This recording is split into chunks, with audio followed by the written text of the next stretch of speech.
Notre premier invité ce soir n'aime que la glace et les températures négatives, très négatives, moins 30, moins 40 degrés. Alban Michon, c'est lui, spécialiste des plongées sous la banquise et explorateur polaire, vient évoquer l'école des explorateurs, son dernier bouquin et surtout son projet de centre scientifique sous-marin en Arctique, Biodysseus. C'est magnifique, c'est dans 28 minutes et c'est parti.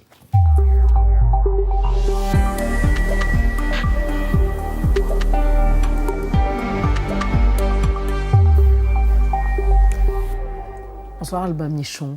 Bonsoir. Alban, pourquoi Alban? Je suis un peu diminuée en ce moment. Je vous présente Nadia Dame. Bonsoir chère Nadia. Et Benjamin Sportouche. Bonsoir Benjamin. Moins 30, moins 40, ça va? Alors ça va, c'est pas très chaud, hein, bien évidemment, oui. Mais en même temps, vous y faites. Je m'y fais. Oui, c'est ça. Dites-moi juste une question avant qu'on découvre votre portrait réalisé par Gaël Legras. Quelle est la différence entre un explorateur et un aventurier? Alors, je me suis posé cette question. Oui. À un moment, on dit Alban Michon, explorateur, aventurier, moniteur de plongée. En fait, je fais quoi? Je suis quoi? Oui. Qui êtes-vous? Et j'ai eu cette impression qu'un aventurier, c'était quelqu'un qui va plus vite, plus loin, ou aventurière. On est dans l'exploit sportif pur et dur. Le record. Alors qu'un explorateur, en tout cas, moi, quand je pars en expédition, j'ai entre 5 à 8 kilos d'outils et d'appareils scientifiques. Donc, on travaille main dans la main avec les scientifiques. Très bien, c'est très clair. Votre portrait, et on se retrouve après. Votre portrait par Gaël Legras. La plongée, la glace, explorateur, c'est la règle de 3 d'Alban Michon. Il se passionne pour la plongée à l'âge de 11 ans. Né à Troyes en 1977, il débute en piscine dans sa ville du département de l'Aube. Puis, en juillet 89, il découvre la plongée dans la mer Méditerranée, du côté de la presqu'île de Gien, là où il passe tous ses étés en famille. Avec mon père et ma sœur. Et là, ouais, c'était fabuleux. Et je me rappelle que j'étais tellement bien que je chantais sous l'eau. J'aimais la sensation. C'est comme l'amour, c'est quelque chose, ça nous attire, on ne sait pas d'où ça vient. À l'école, il se sent enfermé, privé de liberté et ambitionne de devenir moniteur de plongée. Il obtient son diplôme à l'âge de 21 ans. À l'époque, il rêve déjà d'aventure et part seul avec un vieil utilitaire aménagé en camping-car, malgré la légère inquiétude de ses parents. Là, on s'est aperçu qu'il se passait quelque chose. D'autant plus qu'on est parti comme ça, carrément à l'aventure, sans presque carte France. En 2000, il achète l'école de plongée sous glace de Tignes. Je trouve cet univers magique, poétique et extrême, dit-il. Pendant 15 ans, il exerce donc en Savoie. On ne peut pas rester piégé sous la glace, puisque donc on a le moniteur qui accompagne les gens. Et en plus, on a donc une longe de sécurité qui nous relie à l'extérieur. Mais il enchaîne aussi les expéditions. En 2012, par exemple, il parcourt plus de 1000 km en kayak le long de la côte est du Groenland. Il plonge alors pour observer les icebergs et un jour, dans l'eau, il croise un ours polaire.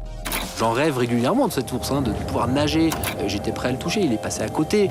On s'est regardé droit dans les yeux. Quand je suis sorti en surface, il était à 3 mètres de moi. On s'est regardé droit dans les yeux. C'est quelque chose de très fort. Il se revendique plus explorateur qu'aventurier. Au cours de ses voyages, il récolte des données scientifiques. En 2018, il part 62 jours en solitaire sur la banquise dans le Grand Nord canadien. Il prélève du plancton pour en étudier l'ADN et pour mesurer la pollution atmosphérique. Cette glace, elle raconte notre histoire, elle joue sur notre futur. Dans son livre de conseils et de méthodes, il précise « En tant qu'ouvrier scientifique, l'explorateur peut apporter son concours à la recherche ». J'aime bien votre modestie, votre humilité d'ouvrier scientifique. Vous avez eu peur quand vous avez croisé l'ours? Le regard de l'ours est fou, là, dans les images qu'on a vues. Alors, on me pose souvent cette question, oui. Mais je n'ai pas eu le temps d'avoir peur. J'ai été hypnotisé par le moment. En fait, je trouvais ce moment phénoménal, magique. Ça n'arrive pas tous les jours. Et donc, j'ai été attiré. Voilà, c'était vraiment un aimant, en fait. Vous avez une vocation, elle remonte à vos 11 ans. Il y a dans le livre qui est là, l'École des explorateurs, une rédaction que vous avez composée. C'est absolument merveilleux. Elle s'intitule « Mon rêve sous-marin ». La professeure n'avait pas vraiment lu Jules Verne et ne voyait pas en vous un futur capitaine Nemo, apparemment. Mais à 11 ans déjà, vous saviez. On va la voir. Oui, elle est là.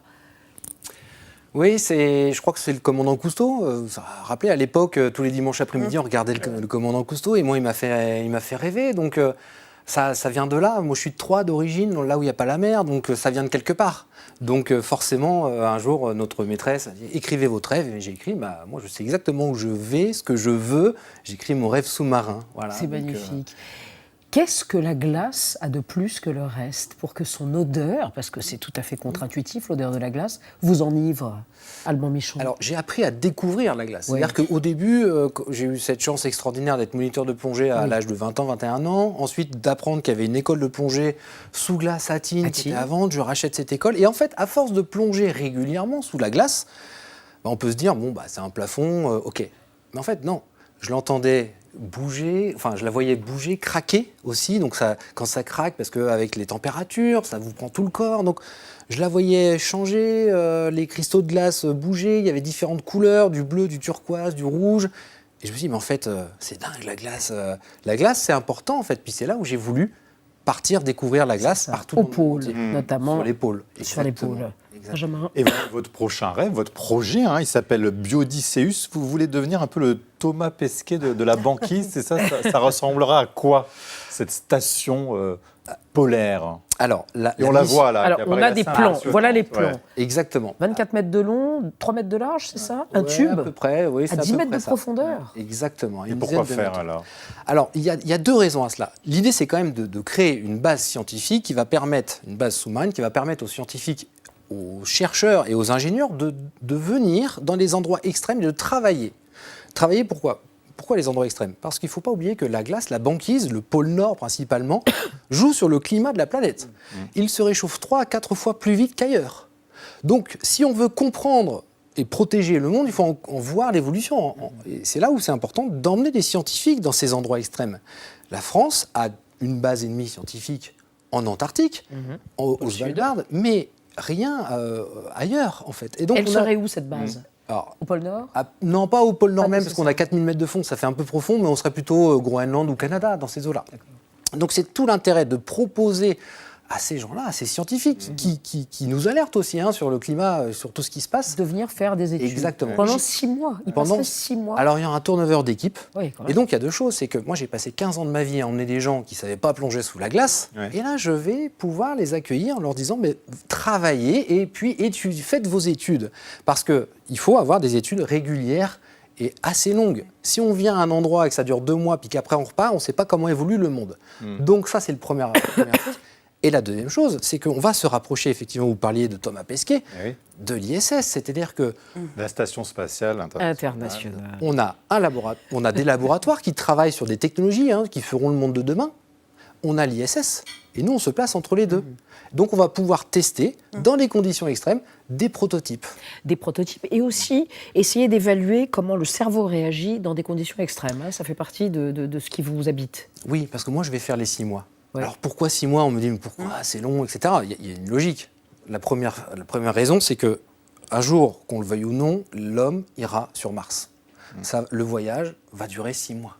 Donc on a tout intérêt à déjà... Alors ça existe, il y a déjà des études qui sont faites, des recherches, mais c'est pour ça que je vais m'enfermer, je vais me faire prendre sous la glace, en fait, confiné sous la glace pendant 6 mois. On tient combien dans votre station spatiale sous-marine? 4 personnes. À 4 Notre billet. personnes. 4 personnes. Faut bien exactement. s'entendre. Pas mal. Il faut bien s'entendre. Le mobilier est spartiate. On a cru voir, c'est des petites couchettes. Enfin voilà. Alors, explorateur, donnant d'ailleurs dans l'école des explorateurs des conseils pour des explorations au coin de la rue ou à l'autre bout du monde. Des explorations, mais aussi du tourisme de masse. Oui. On en parle avec vous, Nadia. Ouais, on appelle ça le tourisme polaire. C'est une activité, un loisir qui est en plein boom. C'est assez récent d'ailleurs.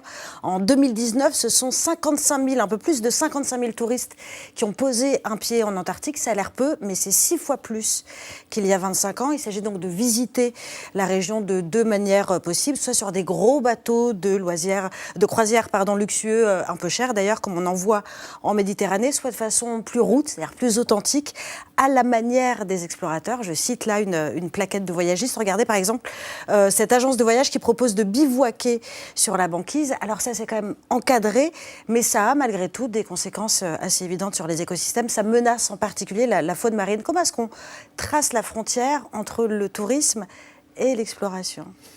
C'est une très bonne question parce que moi-même, je me la pose, en fait. Bien évidemment. Vous vous interrogez sur votre empreinte carbone et sur ce que vous pouvez inciter les gens à faire, qui serait regrettable aussi. Complètement. Mais d'ailleurs, sur la mission Biodysseus, on travaille sur cette empreinte carbone. Quoi qu'on fasse, on va avoir une empreinte, mais on va essayer de la diminuer au maximum. En fait, ça, c'est l'idée quand même. On pourrait tout interdire. Ça, c'est la première chose. On pourrait tout interdire. Sanctuarisé. Ouais. Non, mais exactement. Puis on pourrait interdire les matchs de foot au Qatar, etc. Enfin, on pourrait interdire plein de choses, en fait. Ou alors, on fait comme... Moi, j'habite aussi sur la presqu'île de Gien l'été. Et en face, il y a Dans le Var. parcs nationaux. Port-Cros, par exemple. Port-Cros, Porquerolles. Et l'objectif d'un parc national, et moi, je suis quand même assez là-dedans, en fait, hein, dans cette direction, c'est d'éduquer, d'expliquer, de faire de la pédagogie, de faire de la science. En fait, Port-Cros, pour ceux qui connaissent, c'est une île qui est préservée. On peut y aller. En fait, on n'a pas le droit de fumer, on n'a pas le droit de faire du vélo, on n'a pas le droit de pêcher. Et encore, certains ont le droit de pêcher.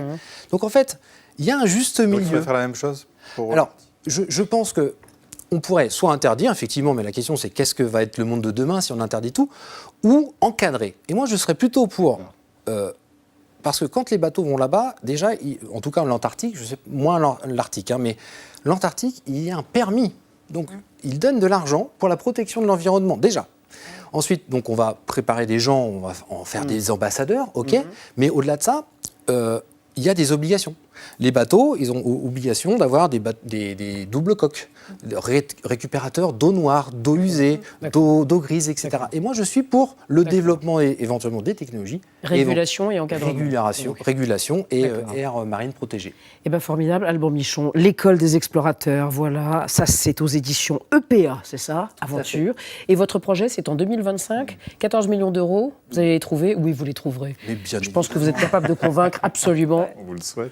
le sponsor qu'il vous faudra ou les sponsors qu'il vous faudra pour ce projet Biodysseus, avec un clin d'œil au commandant Cousteau, évidemment. Merci d'être venu.